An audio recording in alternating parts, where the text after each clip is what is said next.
glória e a honra, poder e a força, o louvor e as ações de graças pertencem a Deus, mas também pertencem ao Senhor a sabedoria e a salvação. E a sabedoria um dia se encarnou no Filho bendito, Jesus Cristo, o Salvador. Mas ela continua conosco através das Escrituras, que trazem não apenas a revelação de Deus a nós, mas uma revelação instrutiva, uma revelação que orienta, uma revelação que aponta a direção, uma revelação que nos dá o caminho, uma revelação que nos instrui como devemos viver, uma revelação que de fato é para nós o propósito de Deus quando quer falar conosco. Então convido você a abrir a sua Bíblia na segunda carta de Paulo aos Coríntios, capítulo 10. Os irmãos devem estar lembrados que no primeiro domingo do mês passado nós falamos no versículo 5, então somente falando a respeito da obediência que devemos ter em Cristo Jesus. E dissemos naquela oportunidade que fomos escolhidos por Deus antes da fundação do mundo, conforme nos diz Efésios 1:4, para sermos santos e irrepreensíveis perante Ele, e em amor Ele nos escolheu para isto. E dissemos naquela oportunidade que esta escolha foi para a obediência, porque conforme o capítulo 2 de Efésios, versículos de 1 a 10, e o versículo 1 diz que nós outrora, antes de sermos sido alcançados pela graça de Deus que nos salvou, que nos deu vida, nós andávamos conforme os filhos da desobediência. E aí nós mostramos que o homem que é feliz, que é bem-aventurado, é aquele que obedece, que é irrepreensível no seu caminho, conforme o Salmo 119, versículo número 1. E mostramos que a obediência é algo que não podemos abrir mão, porque aqueles que não obedecem são pessoas que se rebelam contra Deus, e a rebelião é pecado de feitiçaria, a rebelião é algo que não agrada ao Senhor. Deus quer muito mais do que sacrifícios, holocaustos e ofertas. Ele quer uma vida de obediência. Aí no segundo domingo nós não estávamos aqui, não demos sequência. No terceiro domingo o pastor Ronaldo pregou, e no quarto domingo o pastor Lucas. Então eu quero retomar hoje para dar sequência. Agora eu quero mostrar, diante daquilo que a Bíblia nos ensina, depois de termos nos revestidos no entendimento da obediência, com as armas que o apóstolo Paulo nos mostra quais são elas, para anular os sofismas, para anular todas as fortalezas do diabo, conforme está escrito aí no versículo 4 de 2 Coríntios 10, que é revestirmos-nos da armadura de Deus, para permanecermos firmes e não sermos iludidos com o engano de Satanás. E há muita gente vivendo uma vida enganosa, uma vida dupla, uma vida de aparência, uma vida que parece que é, mas não é. E dentro deste engano, muitos têm sido dominados pelas fortalezas do inimigo, que, como vimos ainda há pouco na leitura que fizemos em toda a ordem do culto no livro de Apocalipse, no texto que o presbítero Gustavo leu, no capítulo 10, que o diabo é o sedutor, é o acusador, é aquele que se oportuniza daquilo que nesta ordem do mundo espiritual nós permitimos, pela desobediência, que se aloje em nossa mente, em nosso coração, nos engane e nos faça viver uma vida sofismática. E de onde vem esse tipo de postura? Vem justamente do aproveitamento daquilo que é trazido pelos falsos ensinos, pelo falso entendimento do que é um ser religioso, pela falsa compreensão das Escrituras Sagradas e pela ministração de muitos e muitos conceitos, dos quais o mundo toma como padrão, como orientação, e alguns, enredando-se pelo caminho desses conceitos, estão trazendo para dentro da própria comunidade, da própria igreja cristã. E mais recentemente, esta igreja contemporânea tem sido visitada, fustigada pelos falsos ensinos. E quando pensamos que nossas fortalezas estão bem arrumadas, quando pensamos que nossa estrutura de resistência está bem firmada, quando pensamos que o nosso entrincheiramento está bem definido, bem pronto, aí vem um falso ensino, através não apenas da mídia, e mais recentemente de uma maneira veloz e quase que online, instantânea, através da internet, com posts no Face, com mensagens virtuais, com propagação de um evangelho que não é o evangelho de Cristo. Então, nós temos que entender como definir a nossa posição, como nos comportarmos diante desta situação, o que podemos aprender com o apóstolo Paulo quando nos chama a levar cativo o nosso pensamento à obediência de Cristo Jesus, para que possamos obedientemente, vivendo com a armadura de Deus, anular os sofismas, anular todo o engano de Satanás, anular toda a sorte de fortaleza que ele tenha porventura construído. Então, pensando nisso, eu quero com vocês falar algumas coisas. Permaneça aí com a sua Bíblia aberta e mesmo assentada, acompanhe a leitura. E eu mesmo, Paulo, vos rogo, pela mansidão e benignidade de Cristo, eu que na verdade, quando presente entre vós, sou humilde, mas quando ausente, ousado para convosco, sim, eu vos rogo que não tenha de ser ousado quando presente, servindo-me daquela firmeza com que penso devo tratar alguns que nos julgam como se andássemos em disposições de mundano proceder. Porque embora andando na carne, não militamos segundo a carne, porque as armas da nossa milícia não são carnais, e sim poderosas em Deus, para destruir fortalezas, anulando sofismas, e toda altivez que se levante contra o conhecimento de Deus, e levando cativo o pensamento à obediência de Cristo, e estando prontos para punir toda desobediência, uma vez completa a vossa submissão. Observai o que está evidente: se alguém confia em si que é de Cristo, pense outra vez consigo mesmo, que assim como ele é de Cristo, também nós o somos. Porque se eu me gloriar um pouco mais a respeito da nossa autoridade, a qual o Senhor nos conferiu para edificação e não para destruição vossa, não me envergonharei, para que não pareça ser meu intuito intimidar-vos por meio de cartas. As cartas, com efeito, dizem, são graves e fortes, mas a presença pessoal dele é fraca e a palavra desprezível.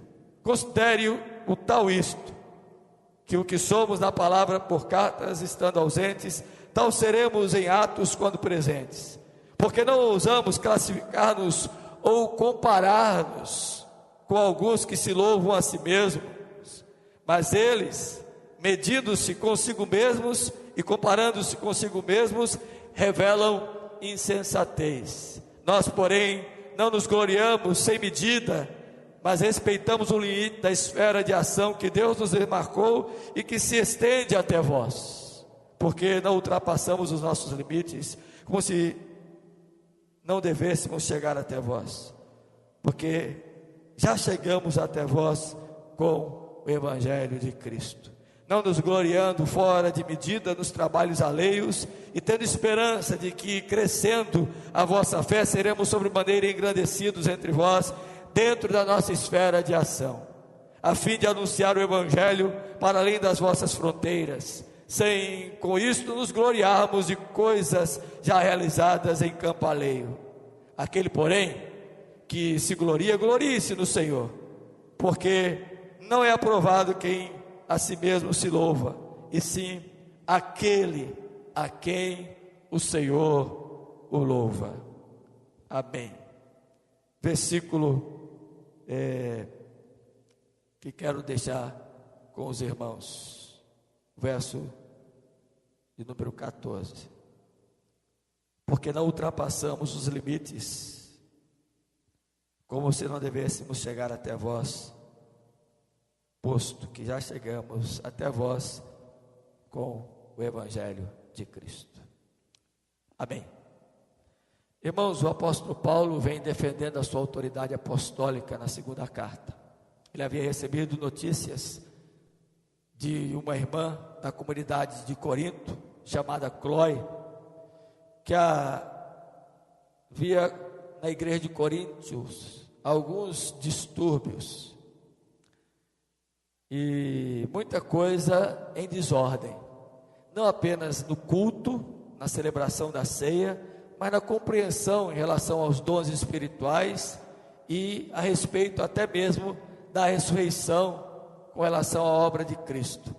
E havia até entre eles pessoas que estavam vivendo num litígio quanto à liderança, e outros que viviam uma vida devassa, promíscua, haviam assumido a postura mundana, e alguns estavam inclusive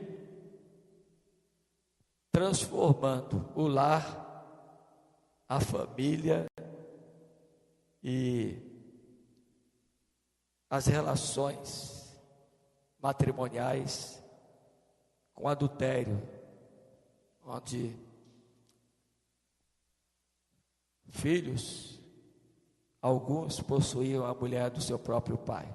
Paulo não deixa com clareza quantos, nem que situação é essa, nem nomina quem são, mas diz que essas coisas estavam acontecendo. Ele escreve então a carta para chamar a atenção desses irmãos quanto à liderança, quanto à doutrina, quanto ao culto, quanto à ceia do Senhor, quanto à ressurreição, quanto à imoralidade, e os crentes não concordam muito, e assim repreendem depois a Paulo, e Paulo toma conhecimento de que eles estavam dizendo que o apóstolo Paulo só era corajoso, só era ousado, só era determinado para corrigir por cartas, não tinha coragem de fazer isto pessoalmente. Ele então escreve a sua segunda carta e vai colocando as coisas no lugar, defende a sua autoridade apostólica, e com muita emoção ele chama os crentes a obedecerem a ele, não só na presença, mas também na ausência, mostrando que a questão da obediência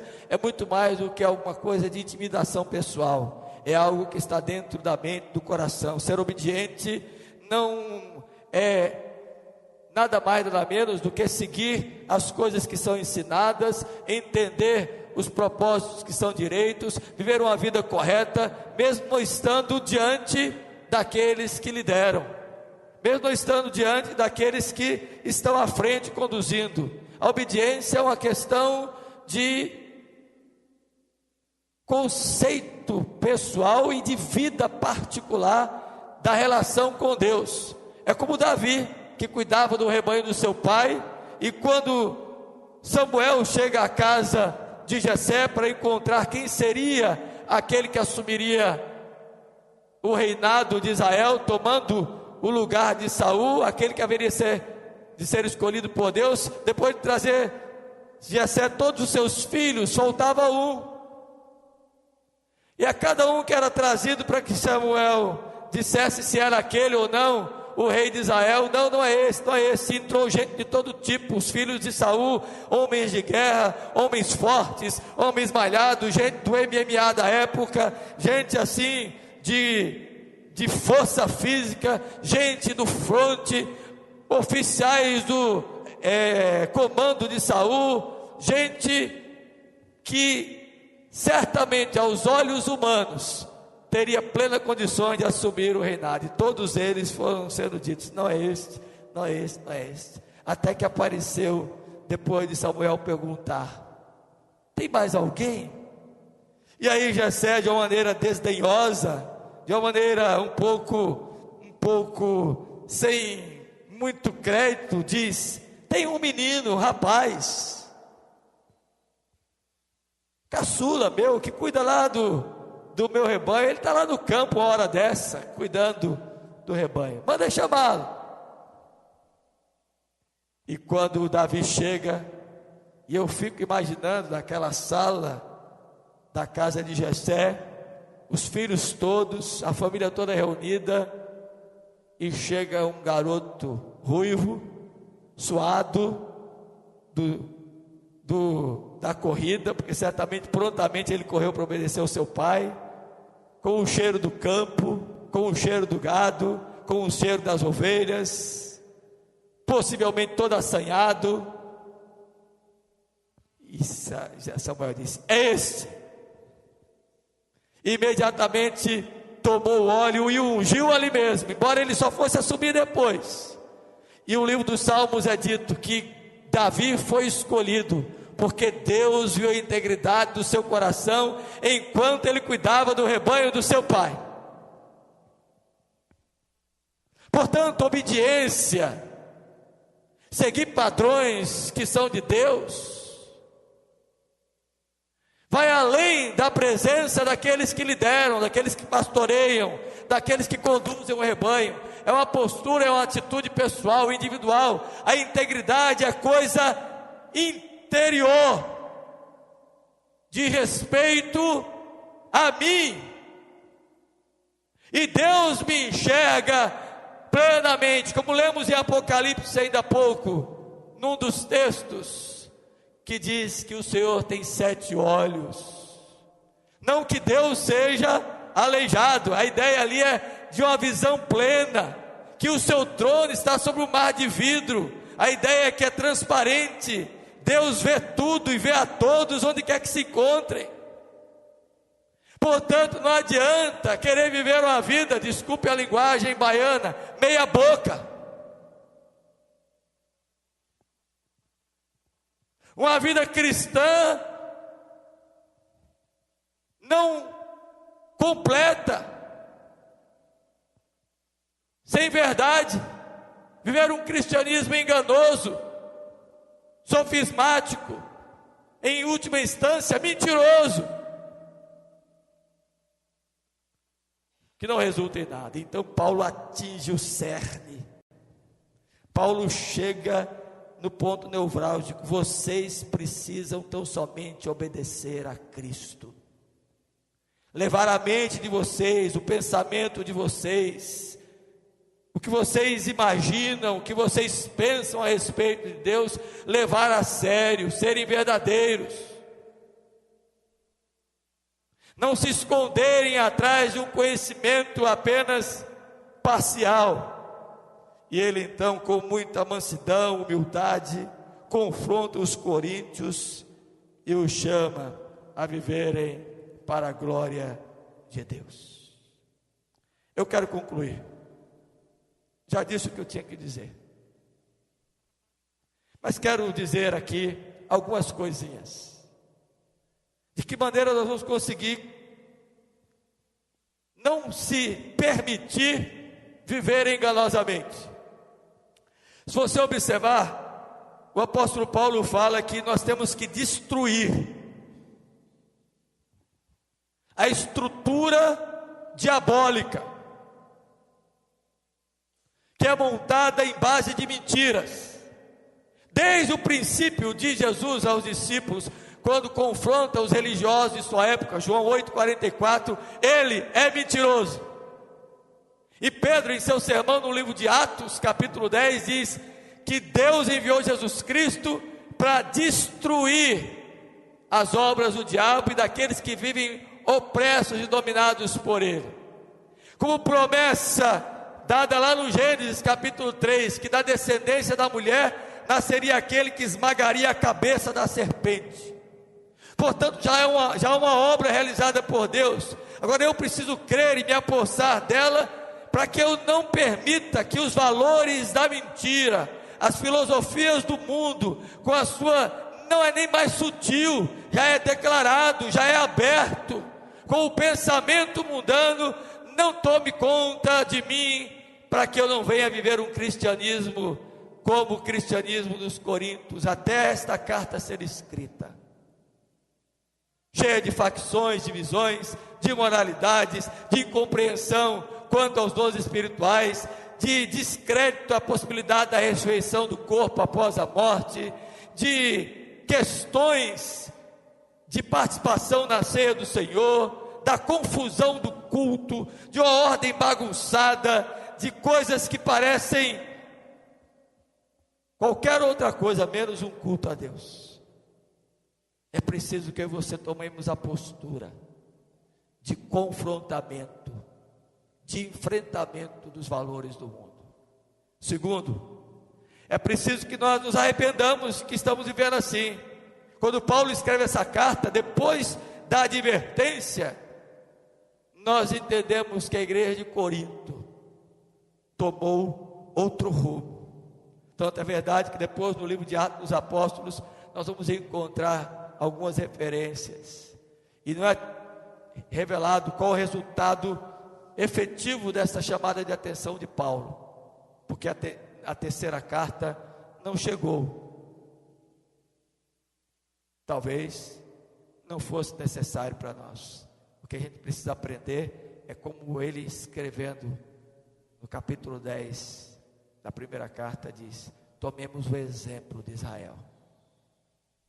Então é preciso que nos arrependamos, convertamos-nos verdadeiramente aos valores do reino, e não sejamos ditados, conduzidos, alinhados com os valores do mundo. E por fim, em terceiro lugar, quais as lições que a gente pode tirar desse texto em relação ao que tem levado pessoas hoje, em nossa época, a viverem situações sofismáticas? Qual é o desafio para a igreja de hoje? Primeiro desafio: comece a perceber quem são os verdadeiros pregadores do Evangelho. Quem são os falsos e quem são os verdadeiros. Quem é que prega a Bíblia, as Escrituras, e apresenta a Cristo, e quem não apresenta. Se você alinhar a sua mente com isso, você não vai mais ouvir qualquer coisa, mesmo que esteja dentro dos nossos arraiais, com nomes e proposições até bonitas. Mas observe, se o que está sendo pregado é falso ou é verdadeiro. Se for falso, o sofismo, o engano está presente. E faça isso, inclusive aqui, quando desse púlpito é pregado. Alinhe o seu pensamento com a verdade. Não se deixe enganar pelos falsos ensinos. Segundo, entenda que tem muita gente que abandona a verdade e por conta disso cria uma própria verdade para si. Era isso que estava acontecendo com alguns na igreja de Corinto. Por aceitarem o status do mundo e por quererem viver parecido com os valores do mundo, não aceitaram a repreensão de Paulo. Tinham o seu próprio padrão, seu próprio conceito. Querido irmão, querida irmã, quando se abandona a verdade, e a verdade é Jesus, e quem conhece a verdade se libertará definitivamente das coisas do mundo, não viverá mais como homem, como a mulher do mundo, não viverá mais uma vida dupla, não viverá mais uma vida de sofismas. Precisa entender que somente quando abandonar a mentira que voltará a ser restaurado, porque quem abandona a verdade vai viver uma vida falsa. Terceiro, é preciso que nós, como igreja de Cristo, eu e você, não apenas os pregadores, a liderança que está aqui, identifique quem são os falsos e quem são os verdadeiros. É preciso ter visão de discernimento, de compreensão, para corrigir, para repreender, para exortar, para disciplinar. E não pense que a disciplina é apenas aquela instituída juridicamente pelo tribunal de um concílio, como na nossa igreja funciona. A disciplina muitas vezes ela é feita através de uma palavra que é dita, de uma exortação que é dada, de uma chamada de atenção que qualquer um de nós como crentes podemos fazer com os nossos irmãos, aqueles que estão porventura claudicando em sua caminhada e andando dividido entre dois sentidos, até porque dois sentidos não assimilam. Lá no interior diz que dois sentidos não assam milho, né? Mas dois sentidos não assimilam. Se você vive com o pé em dois lugares, com a vida pautada por dois valores, por duas maneiras, por duas proposições, você não tem concentração. Então abandone a mentira, viva a verdade. Quarto lugar, aqueles que são verdadeiramente homens de Deus, mulheres de Deus, que são crentes verdadeiros,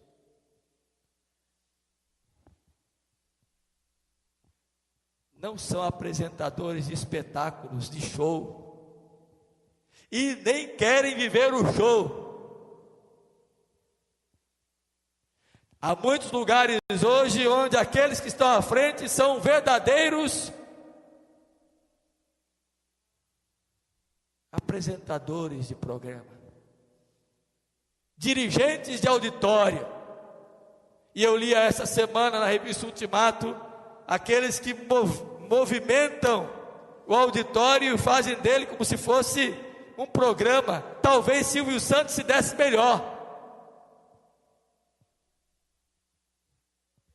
Quem prega não é apresentador de um programa. Quem prega deve pregar o Evangelho, a palavra de Deus, apresentar a Cristo. E quem participa dos cultos tem que entender que não estão indo para espetáculo, para show, estão indo para adorar ao único e verdadeiro Deus, o Todo-Poderoso, aquele que merece honra e que merece louvor, e que merece glória, e que merece ações de graças, e que merece dignidade. A Ele é o nosso culto e a nossa adoração. Não saímos de casa para show, nós saímos de casa para adorar a Deus. Põe a mente para funcionar e não se permita iludir. Os verdadeiros homens de Deus e os verdadeiros crentes não são participantes de um show. O Evangelho de Cristo é puro e simples. Quinto lugar, valorize a verdade. Quando começarmos a valorizar a verdade, aquilo que é engano, que é sofisma, que é aparência, que é mentira, vai necessariamente saindo. Não vai precisar a gente ficar cortando, vai sair naturalmente, porque a verdade é que vai ocupar todo o ser. E eu e você precisamos valorizar a verdade. E a verdade são as escrituras inerrantes, infalíveis, transformadoras, regeneradoras, na pessoa bendita de Jesus, o Filho de Deus. Sexto lugar,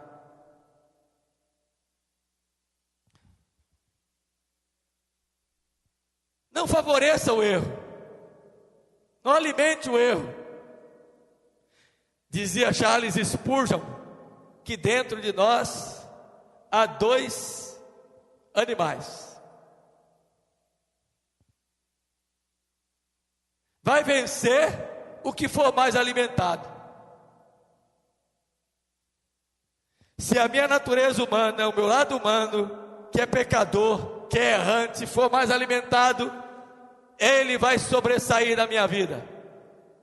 Agora, se eu me alimentar mais da verdade, alimentar o lado que é espiritual, do homem de Deus, da mulher de Deus, quem vai vencer é este lado. Sétimo lugar, conheça e busque o que é verdadeiro. Nem tudo que parece é, diz um ditado. Beleza pode até pôr mesa,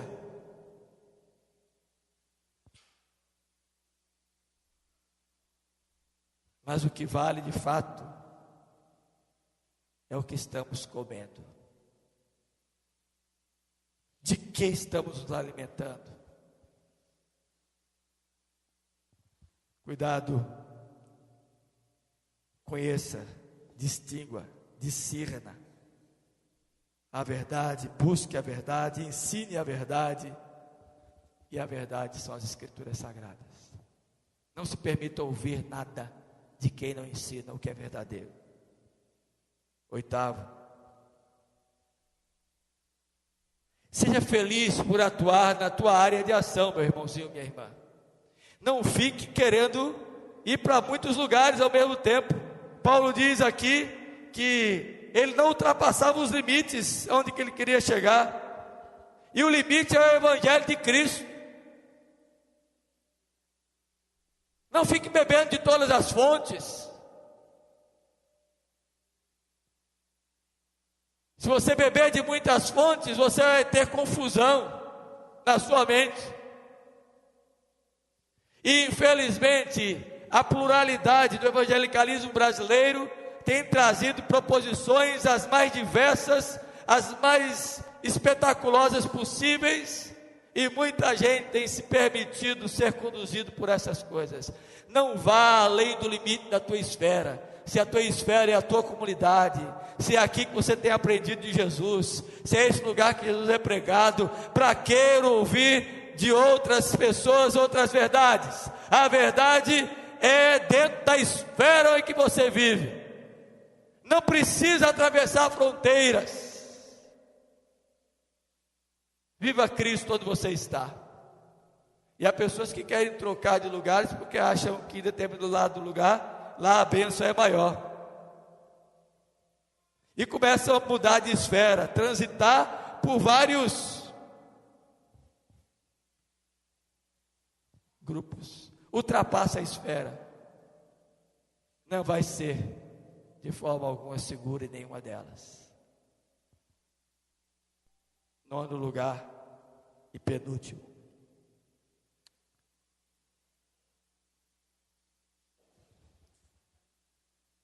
Que você não leve o crédito dos outros para a tua conta.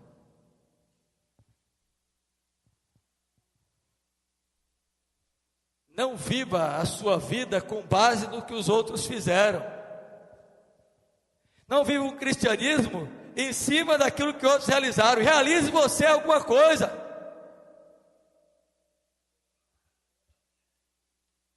Eu vou confessar para vocês, eu vou completar no dia 5 de janeiro de 2015, estarei aqui ainda, porque estou eleito até 2017, né? 30 anos de pastorado, nesta amada igreja, dos quais até aqui 12 são na igreja Moriá.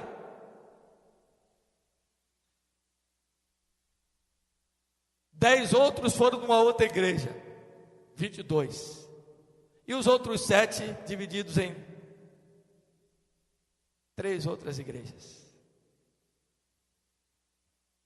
E vou dizer para vocês, queridos irmãos, meu coração ainda pulsa, ainda é animado pelo Evangelho, pela palavra de Deus, pela igreja. Você pode até não acreditar, porque me disseram que hoje eu estou parecendo com Moisés. Mas eu me sinto um menino. um jovem, ainda com muitos sonhos, com muitos desejos de ver a coisa acontecendo aqui nesta igreja. Ainda me animo com o Evangelho, com as Escrituras.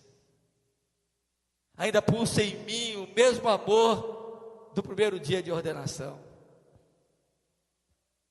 E no dia que essa alegria acabar, no dia que esse entusiasmo deixar de existir, no outro dia eu pego minha carteirinha e entrego ao presbitério. Toma aí. Mas até lá, estou entusiasmado. E não quero levar crédito de ninguém no ministério. Quero realizar aquele que Deus confiou a mim. Valorizo o que os outros fizeram antes. Respeito o que conquistaram. Mas preciso eu conquistar para aquilo para o qual fui conquistado.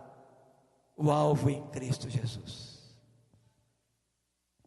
E cada crente precisa tomar esta postura, se animar mais com o Evangelho, mais com Cristo, mais com a sua igreja, renovar-se mais, animar-se mais, há muita coisa para fazer.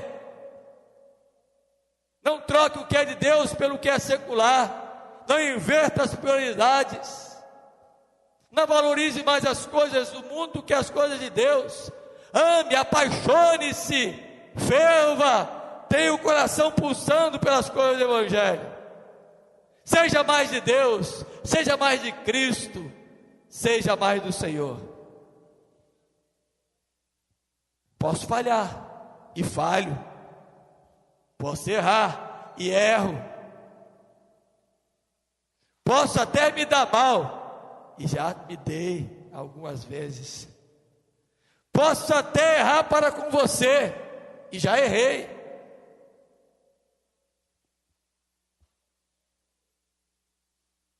Mas não abandono. Deus me deu crédito, não por aquilo que eu sou, mas naquilo que Ele confiou para que eu fizesse. E você não é diferente. Você tem créditos pessoais, que são seus. Você que não está usando o cartão de crédito direito. Você que não está passando direito lá na presença de Deus o seu cartão, que é a sua vida. E às vezes ele está bloqueado.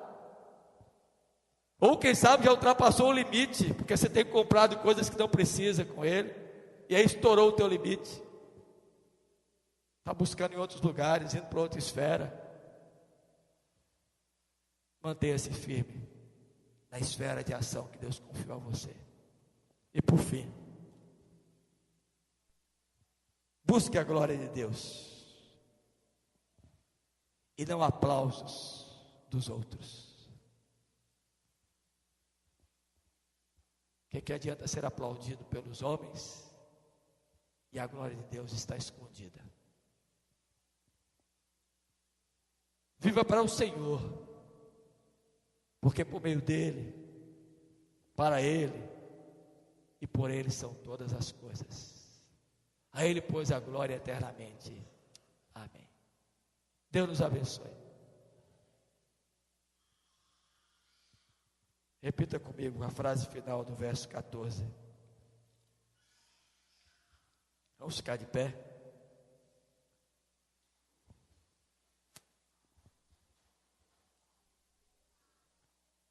Verso 14, a parte final, depois da vírgula.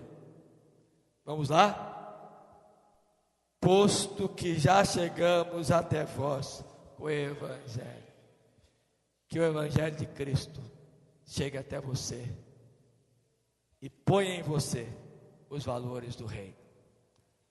Abra o seu inário enquanto nós cantamos, vamos tomar lugar à mesa para o momento da ceia do Senhor. Vivificação, número 132.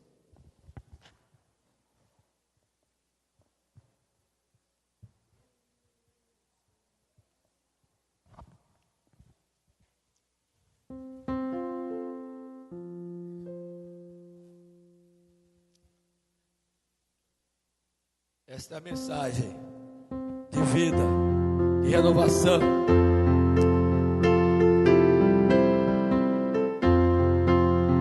De sair do engano, do sofisma. É vir a Jesus.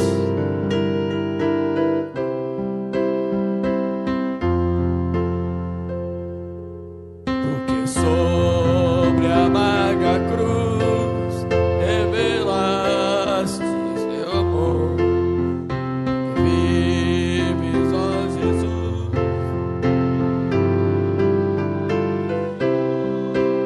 Vem, ó vem, Jesus, Senhor, nossas almas despertar com teu santo e puro amor. Vem, Senhor, nos inflamar. Oh, vem, oh, vem, nossas almas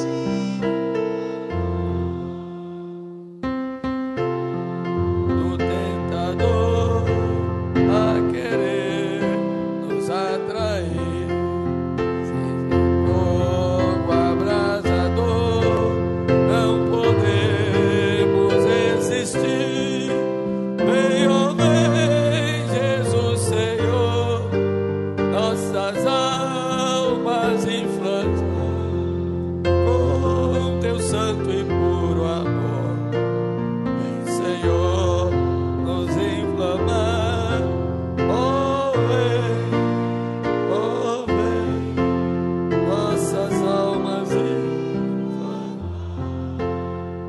Quantos que corriam bem de ti longe agora vão, outros seguem, mas também sem fervor vivendo estão. Vem, ó vem, Jesus, Senhor, nossas almas com teu santo e puro amor. Vem, Senhor, nos inflamar. Oh,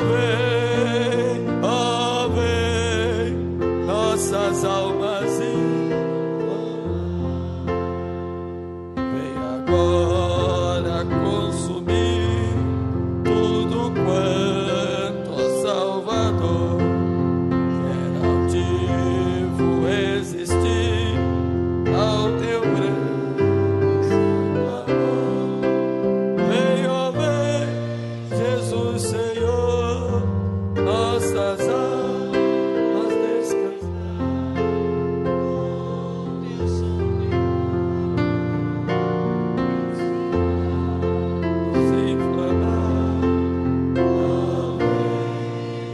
Oh, vem, nossas almas inflamar.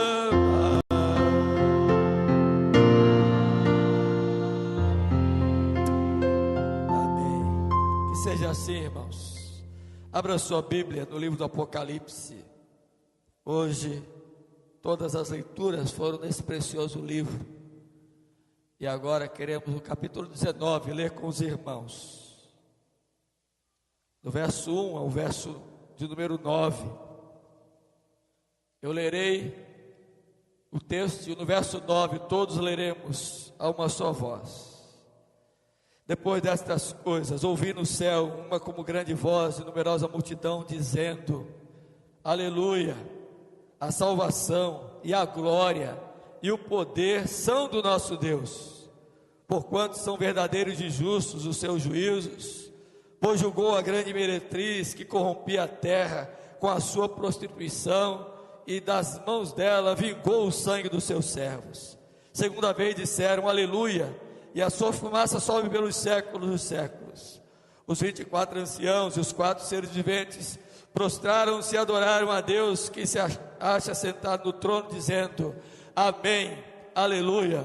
Saiu uma voz do trono exclamando: Dai louvores ao nosso Deus, todos os seus servos e os que temeis, os pequenos e os grandes. Então ouvi uma como voz de numerosa multidão, como de muitas águas e como de fortes trovões, dizendo: Aleluia, pois reina o Senhor nosso Deus, o Todo-Poderoso. Alegremo-nos, exultemos e demos-lhe a glória, porque são chegadas as bodas do Cordeiro, cuja esposa a si mesmo se ataviou, e essa esposa somos nós, a igreja dele. Por lhe foi dado vestir-se de linho finíssimo, resplandecente e puro, porque o linho finíssimo são os atos de justiça dos santos. Todos juntos o 9. Então falou o anjo, escreve: bem-aventurados aqueles que são chamados à ceia das bodas do Cordeiro. E acrescentou: são estas as verdadeiras palavras de Deus. Amém. Os felizes, na quarta bem-aventurança do Apocalipse, são aqueles que um dia tomarão a ceia lá no céu. Mas enquanto a gente não chega lá, nós vamos participar aqui em memória dele, comer do pão e beber do cálice, já que temos as vestes de justiça de Jesus sobre nós. Vamos orar? Senhor, obrigado por esta oportunidade nesta noite santa e bendita, de a Ti cultuarmos e na beleza da Tua santidade apresentarmos a nossa adoração, o nosso louvor, a nossa expressão de culto ao Senhor, a Ti. E louvamos-Te porque nesta hora bendita o Senhor também nos dá a oportunidade, depois de ouvirmos a Tua palavra, nela meditarmos, também participarmos desse sacramento, tomar do pão e beber do cálice. Ó Deus, em memória de Jesus, o Teu Filho, e cumprindo esta ordenança, e que nós queremos nesta noite participar deste meio de graça. Pedimos-te, ó Pai, que o Senhor abençoe o pão, abençoe o vinho, ó Senhor, e que eles nesta noite, representando aqui o que o Senhor fez por nós, com o seu corpo cravado no madeiro, o seu sangue puro e inocente vertido ali na cruz, o preço alto que foi pago para nos resgatar, ó Deus, dá que sejamos também alimentados espiritualmente, com a doce presença desse Cristo em nós, em nossa mente e em nosso coração.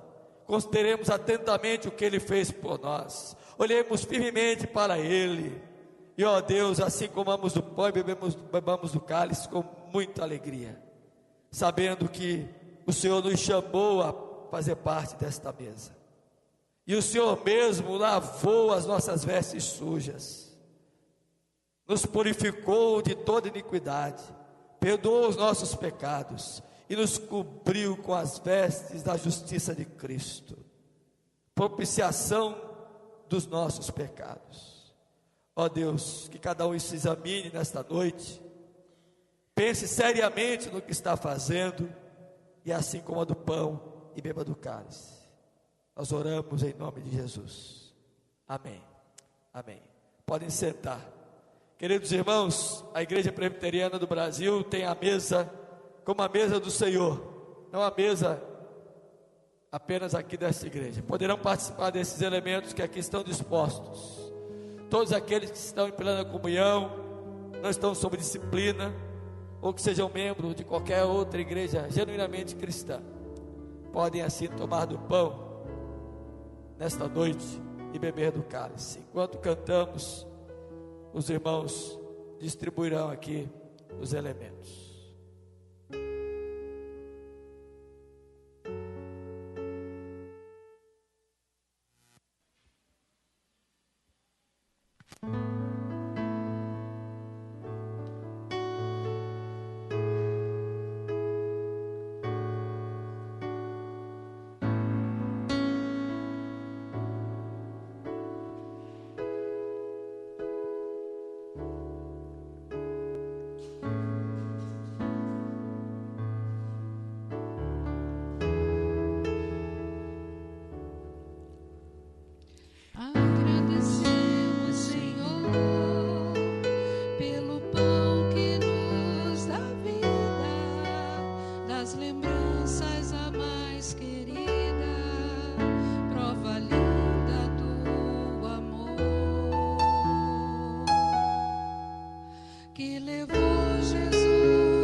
Bíblia também nos instrui quanto à celebração da ceia, no dia em que Jesus instituiu o sacramento, na noite em que foi traído. Ele também nos diz as Escrituras, tomou o cálice e disse: este é o cálice da nova aliança no meu sangue, que foi derramado em favor de muitos. Fazei isso em memória de mim, todas as vezes que dele beberes. Assim como participamos do pão, podemos participar agora do cálice.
Este é o cálice da nova aliança no meu sangue, disse Jesus, que foi derramado em favor de muitos. Fazer isto em memória de mim, todas as vezes que dele beberdes. Amém. Abra sua Bíblia aí em 1 Coríntios 11, vamos ficar de pé. E olha só, todas as vezes que celebramos a ceia do Senhor, devemos ter isto em mente: o fato que anunciamos, a pessoa que lembramos, o acontecimento que esperamos. Vamos ler? Porque todas as vezes que comerdes esse pão e beberdes o cálice, anunciais a morte do Senhor. A igreja diz amém. Até que ele venha. A igreja fala é isto, que você nesta noite entenda o propósito da verdade, ter sido chamado para ele e viva para ele, para a glória dele. Amém? Vamos encerrar cantando um cântico que foi escolhido, e com muita alegria, que esse mês seja um mês venturoso, um mês de renovação espiritual, um mês de aprendizado na excelência com Cristo, um mês de mudanças, um mês de transformação, um mês de renovação espiritual, de vivificação, um mês novo, porque quem está em Cristo, nova criatura é. As coisas velhas já passaram, tudo se fez novo, e com Cristo é novidade todo dia. Amém? Qual é? Olha lá, a Ele, ao nosso Deus. E depois que cantarmos, você vai receber a bênção e sentar, que eu tenho uma palavra para a igreja. Ao nosso Deus, que se assenta, só Ele, só o nosso Deus, só Ele. E ao Cordeiro, Jesus, o seu Filho, nosso bendito Salvador, Senhor da igreja, supremo pastor das nossas almas. Outra vez, ao nosso Deus. Ao nosso Deus, que se assenta no trono. A Jesus, o Cordeiro de Deus, que tira o pecado do mundo.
Cidélia Marinho vai orar nesta hora, encerrando o nosso culto, depois impetraremos a bênção.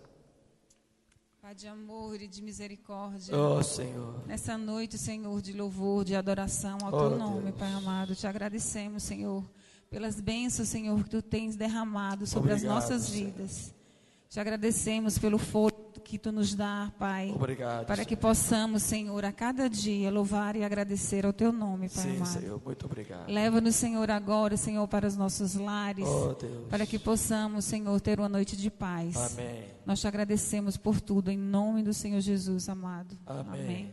Amém. Que agora o amor de Deus, o nosso Pai, o único que é digno de toda honra, de toda glória e todo louvor, a graça bendita de Jesus, o Cordeiro de Deus, o nosso Salvador, o qual também é digno de toda honra, de toda glória e de todo louvor, e toda administração de conforto, consolo, orientação, exortação do Espírito Santo, Deus Consolador em nós, igualmente digno de honra, glória e louvor, repouse sobre vós, com toda intensidade, com toda a força renovadora,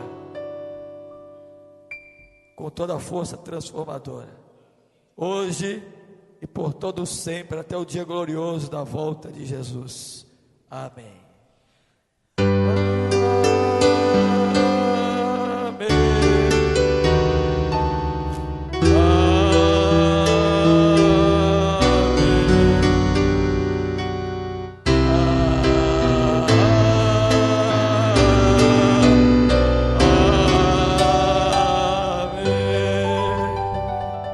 Amém. Podem sentar, irmãos.